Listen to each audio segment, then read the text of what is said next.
What's the most interesting revelation you've had about the opposite sex? I cross-dress occasionally. I pass very well. I always knew men told women to smile, and thought I knew how silly that was. One night I dressed female to go meet some friends of mine. They couldn't make it because their babysitter cancelled on them. I didn't want to end my night on a downer, so I went to a bar to play pool. I was walking to the front door a little annoyed that my night was kinda ruined. Two guys were out front smoking.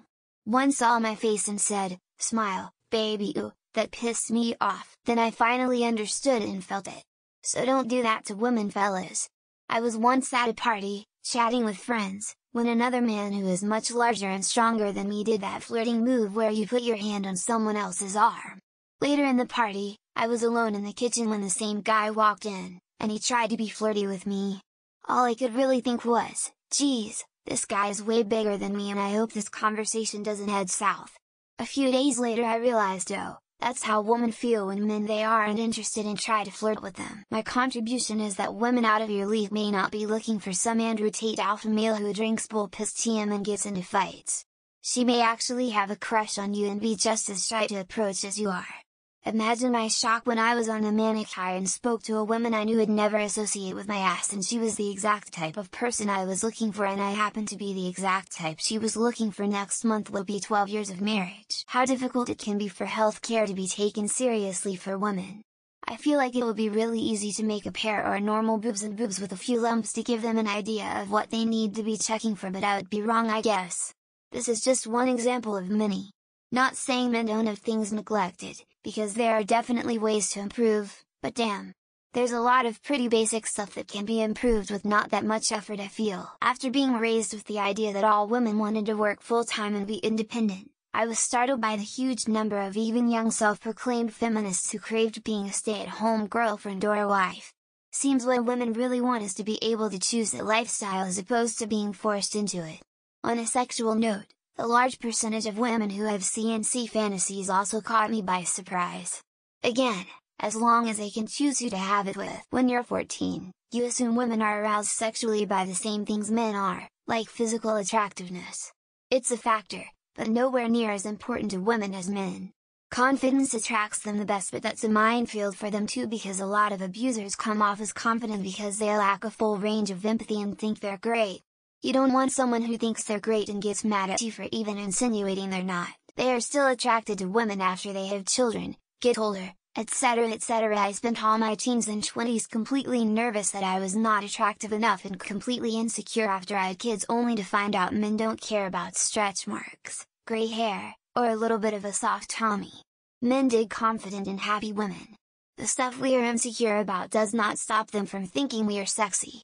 Such a revelation. Embarrassed smiley face. I recently learned that there is apparently a large subsection of women that do not know you cannot flush tampons. I really thought this was common knowledge, as I have seen the signs in every unisex bathroom I have been in that say do not flush hygiene products. It seems to me that even if no one told you not to do this, the regular plumbing issues you must encounter would correct the problem on its own.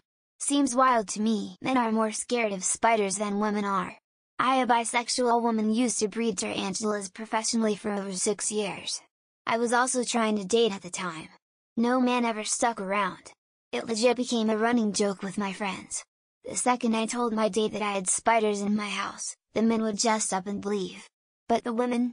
Holy shit, they'd demand a whole tour of my place. Somewhere around 16 or 17 I found out that the girls were just as horny as we were. My first GF was more aggressive than I let myself be. I figured I'd better behave or I'd run them off. While we were making out she asked, "Don't you want to touch me?" I didn't want to be a rapist, but I was safe to step my game up a few notches. Damn Catholic guilt. Can you believe girls masturbated too? Shock. How shitty and dumb people behave around men and kids. Men actually think twice or even more before waving at a kid, God forbid helping a crying child. Because other men, and women, will see them with a crying child, short-circuit an attack. Verbally or physically. And that doesn't even touch the whole he likes to be around kids, must be a pedophile issue. Every guy I have asked says it's true, and I find it amazing and interesting. Apparently, men can actually sit and think about absolutely nothing. Like they can have a completely blank mind and space out on nothing for like 10 minutes or more. I wish I could do that. Even meditation and deep relaxation doesn't fully blank out my mind. How do guys do it? I think I was a teenager when I realized that my assumption 95% of women think they're beautiful was actually the inverse of reality. I have no idea why I thought that was the case, but I did.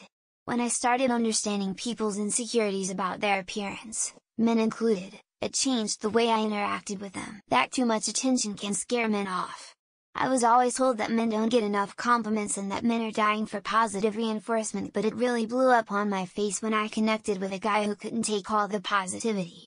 It taught me that men don't always want from me what I want from them. Men are incredibly emotional humans in a way that deserves so much showing up for and gentleness.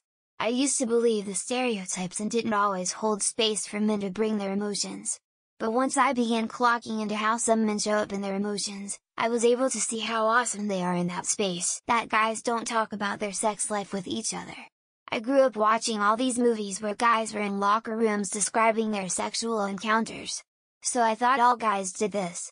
I was surprised to find out that they hardly ever do this, and a lot don't want you discussing it at all with anyone. That men are nothing like I was told they were by feminist teachers and most female influences in my life. That they are straightforward when they speak about something they're going through or something they need. And that most of society does not give a single solitary fuck about them or their well-being. As a guy, I've come to find out over the years. 1. Some girls can call each other friend and be complete bitches to each other and not wish for their success. 2. Some girls are with their partners out of simply a fear of being alone and being judged as unwanted by their bitchy peers. I honestly cannot answer this question because for every man I think my thought about is true, there's another one for who it's wrong. Same holds true for women. Humans are far too complex to make revelations about a whole gender as if they are distinct, unicellular species. If you treat them right, they will take care of you when you're disgusting. I can't get off the pot right now and we're a little scared we might have to call an ambulance. She brought me a small glass of wine, a water bottle, and some crackers. She's sitting by the door. That's love. Nuts move all on their own.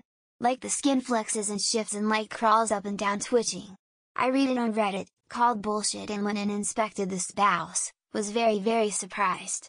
I learned it in the last few years. I'm not a young person. I believe it was learning that women actually desire sex just like guys. For some reason while growing up many guys are under the impression, they have to try to figure out how to get women to have sex.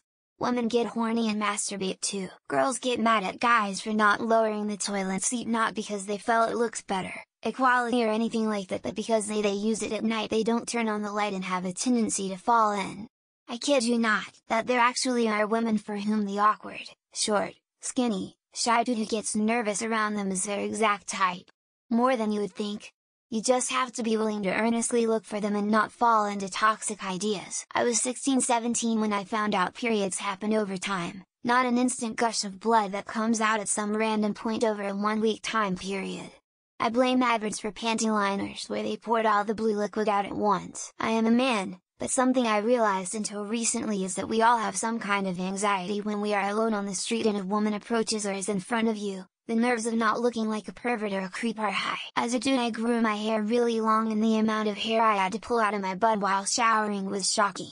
Crazy that all the long-haired ladies had been pulling hair out their butts most of their lives. Why do women not look at the toilet before they sit down? You realize that men sit down to poop every day? I've never once complained that the lid was left up, because I look where I'm fucking sitting first. Men really do sit there and think about the most random things. You think they're mad at you, but they're seriously just contemplating what would happen if oxygen just suddenly disappeared for a brief moment. That they care a lot more about the seemingly inane details or little gestures than I do. Fellas, just get her flowers and go to the restaurant she wants to go to. I promise she cares more than you do. If you think that having sex with a guy you're interested in talking to will be the make or break whether they stick around, it's not worth it. It took me about 16 years to realize this. When you ask a man what he's thinking about, and he says, nothing, chances are he really was thinking about nothing. I still can't wrap my head around it, though. Lol. It was decades ago, but until I lived with a woman I had no clue how expensive bras were. I honestly thought they were like underpants, maybe $10 for a 3-pack. That men and women are way more similar than we are led to believe. Men can have just as much anxiety and insecurities as women. They just express them differently. Seeing the societal pressures women go through around pregnancy, childbirth, infants, and children. An expectation of perfection and a sea of conflicting guidance that nothing stands the test of time in the relationship more than kindness. It can't be faked long term. It's literally the most important quality in a mate. Women think about sex and are just as thirsty as men. Oh, and yes, they know we are looking. Also, they know when we are trying our damn hardest not to look. Apparently women just want to vent and don't want you to fix their problems. Just listen to them and tell them you understand how it is frustrating. Women aren't as complex as you think. The majority just want confidence, the ability to make decisions in pockets. Lots and lots of pockets. I learned on Reddit that they don't stick those pad things to themselves. Mind blown, they stick it to their underwear. I guess it's obvious in hindsight that women are not vending machines you can put kindness coins into and expect sex to come out. I narrowly avoided the incel red pill trap. Women really want to be found interesting by someone who isn't trying to sell them something or get them into bed in the next few hours. That they are not impossible to figure out. Just requires a different perspective and understanding how they process things differently. Women can talk about their problems for hours with no intention of looking for a solution. They just want you to listen, not fix it. Most guys cannot stop once they started peeing BC. It's either very uncomfortable or even hurts. Blows my mind to this day. Took me a couple years of marriage to realize, but for women crossing 2-3 things off their to-do list foreplay. No matter how much love and attention and time you give someone, they can and do sometimes choose to cheat on you. Ladies, message him I'm proud of you, no clue why it does what it does to a guy, but they love that shit.